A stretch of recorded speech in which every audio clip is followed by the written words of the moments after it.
Let's give a round of applause. Woo!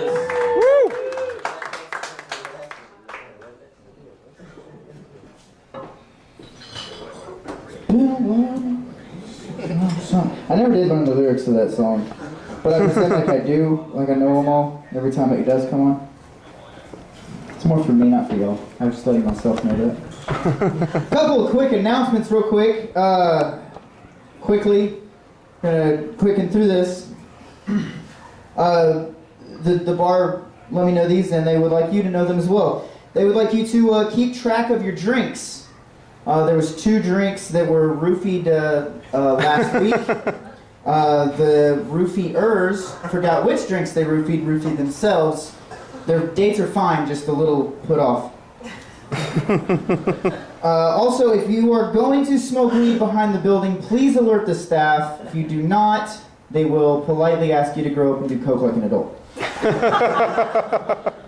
All right. What's up, everybody? How y'all doing? Y'all being real quiet tonight.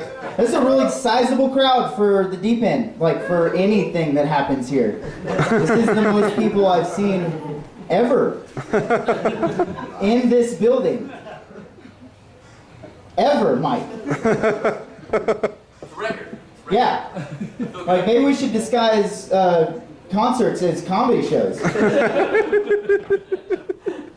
I was in a minor accident. Not with a minor, but a minor was in my car. There was actually 2 minors. There was a minor, and then there was a full-grown man that mine's cold in my car. But the 3 of us hit a person, an American. White person on a bicycle. You only see white people on bicycles. I've never seen anything but white people on bicycles. Nobody else has time for that shit. It was a minor accident because nothing happened to my car. And I also call it a minor accident because my first thought was not, oh no, I hit that person. My first thought was, finally got one. And this one's free because it was totally his fault. He was riding a bike and I was in a car. It's always his fault.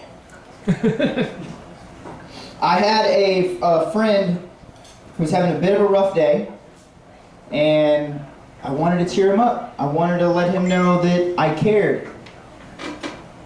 I couldn't bring his dad back, but I did want to let him know that it's a joke, y'all. Chill the fuck out. Line it up. Let's start from the beginning. I had a friend with a dead dad that I wanted to cheer up a bit, so I left him a Facebook message on his wall, and I tagged his dad in it, just in case. It was a hoax. Fake news out there, you know, good ground level. But I wanted to leave him some words of encouragement, so what I left him was, a positive mindset can turn around your day. 5 minutes later, I get a text message. What the fuck? I said, what? He goes, read that. I went back and looked, and it said, a positive midget can turn around your day. And I said, yeah. It can. A negative midget can also turn around your day. I have been married for almost 1 whole year, and I've been with this same person for almost 3 years. She's sitting right there, and she puts up with my bullshit day in and day fucking out. But I want to come up and I want to tell you guys what it takes to make it in a long-term relationship. And what I have found over almost 3 years of being in this relationship is that the most important thing is shared experiences.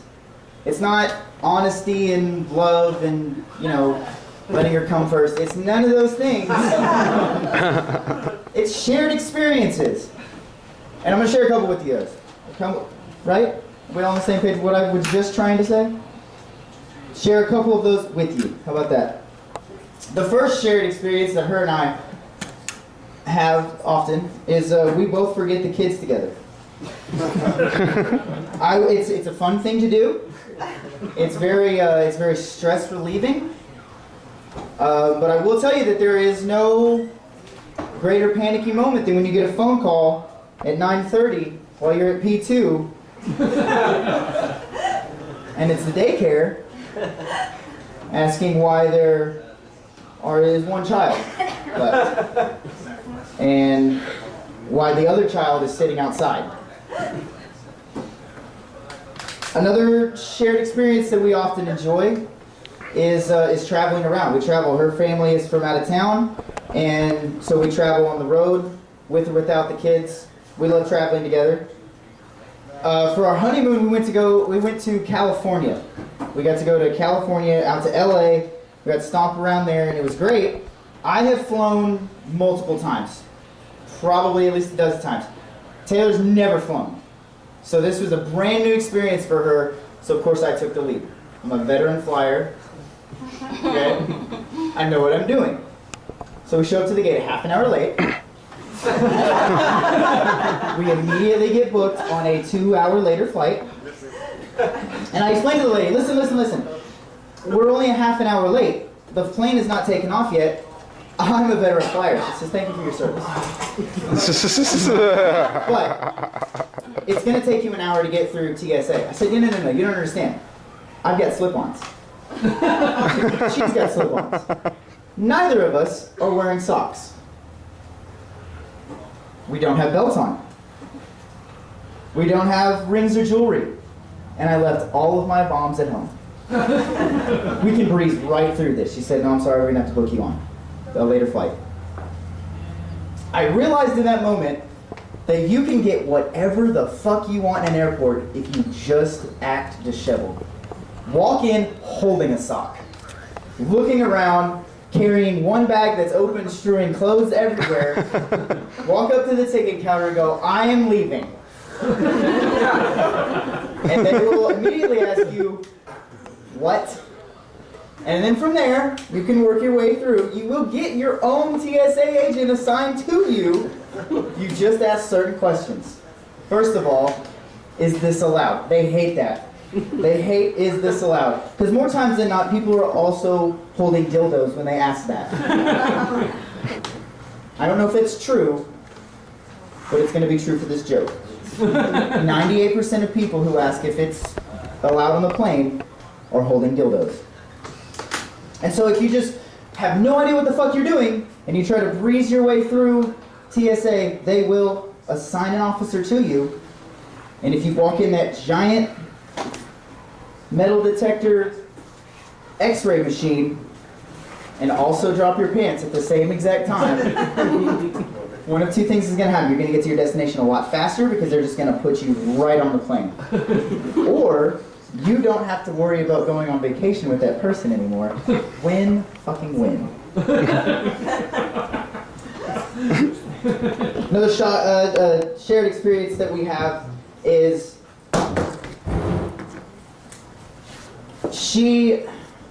we try to flirt with each other. It's an important part of a relationship is to flirt with each other every day just a little bit. And so oftentimes when she is getting out of the shower, she will peek her head around the corner and she will say, babe, I'm naked, is anybody there? 99% of the time I will say no.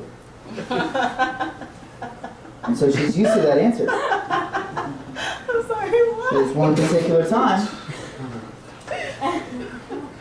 I stuck with the norm. But here's the thing.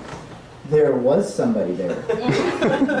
In fact, most of the neighborhood was there. So when she walked out, everybody yelled, surprise! And she said, ah! And the neighbor said, ah! And her vagina said, ugh! And I said, baby, no! And the cop said, ma'am, please put down the gun. Let the women and children go. She said, nobody sees my vagina! You doesn't ever see my vagina! Shared experiences. I'm a petty person. I try not to be petty, but I absolutely love being petty.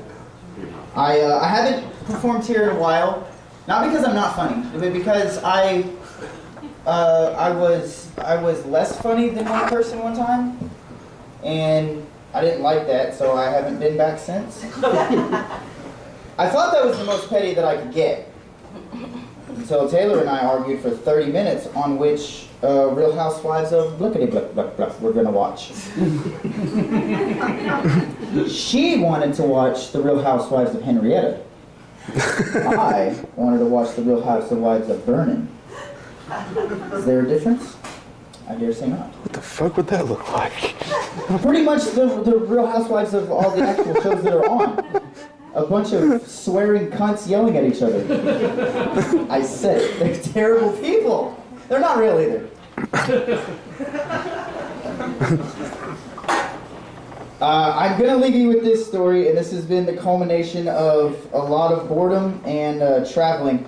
I recently started going to school for my job, and they send me down to Dallas to go to training, and the first time I went down there is the first time her and I have been apart from each other since we've been married. And so when I got there, I let her know, hey, I'm here. Well, I walked down to the gas station to grab a, 6-pack of beer. It's right around the corner from the hotel. And she decides to text me a risque photo. Not crazy, nothing absolutely insane, just a little, little peep show. Well, I didn't realize that's what it was. There was no like, hey, in a second you're gonna get my boob. I was standing in line, I have beer in one hand, phone in the other. A taller gentleman is standing behind me. And I open the text message. And I look at him. Immediately she tried to shut it, but right behind me I hear, sweet.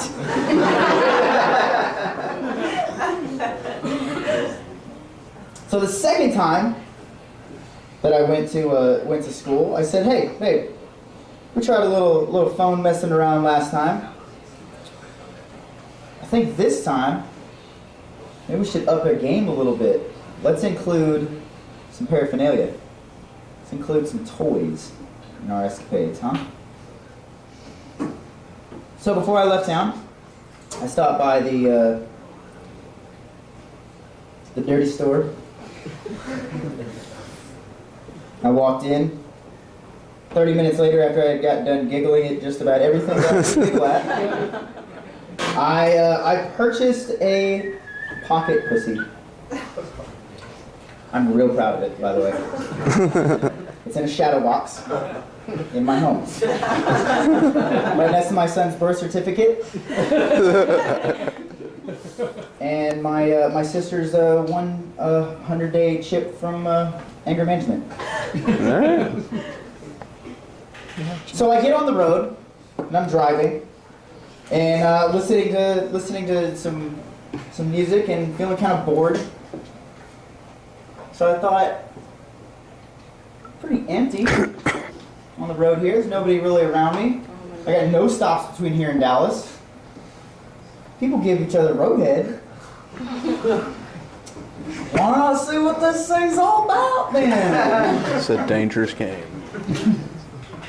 I've never bought one before.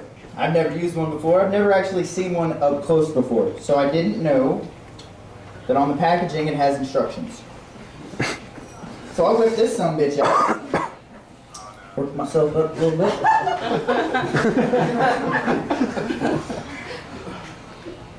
And I decided, all right, we're going for it.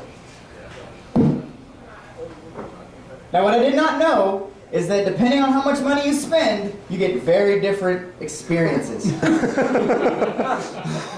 I spent literally $10. What I did not know is for an extra $5, you could get a ventilation hole already installed in the other end of it. So what I effectively just did to my dick is I put a rubber thing, it pushed all the air out, and then and now the real story begins. Strap the fuck in. So I realized immediately I have used no lube, Not even sure how I got it all the way on. This isn't like, okay, let me explain pocket pussies for the white collar, Christian folk amongst us. This doesn't roll on like a condom. This is like a hard, like you could stop a mugging if you threw this hard enough at the assailant. Like it's got some weight to it. Like it's a serious thing. Like it's got some heft. So there is no just like rolling it off. I'm not trusting myself with an X-Acto knife doing 60. There's no, I'm not getting this thing off. The vacuum on this item is winning. But I'm not going to give up. And so I start pulling. In my wrestling match with my new pocket pussy, I swerve off the road just a little bit. I swerve back on the road a little bit. I change lanes a couple of times without signaling. And a policeman notices. Now, I don't want to embarrass the town, so I'm going to change the name, so we're just going to call it New York. So, I've got my dick in a vagina that I purchased driving through New York. And I see the lights come on behind me. And I realize I've lost this match so far, it's not going to get any better. So what do? The only thing I could do was pull my basketball shorts up over this apparatus. Pull over safely and roll down my window. I pull out my identification and my insurance. The gentleman walks to the window and starts a conversation with, do you know why I pull...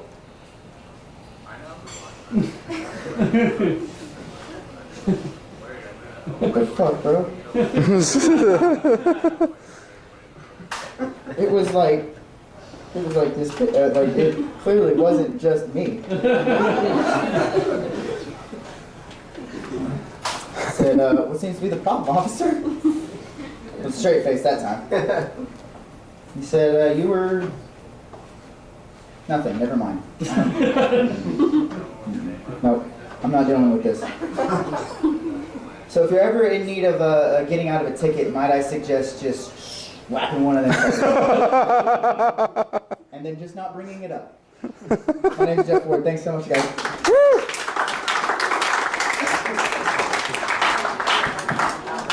Just swap it on him.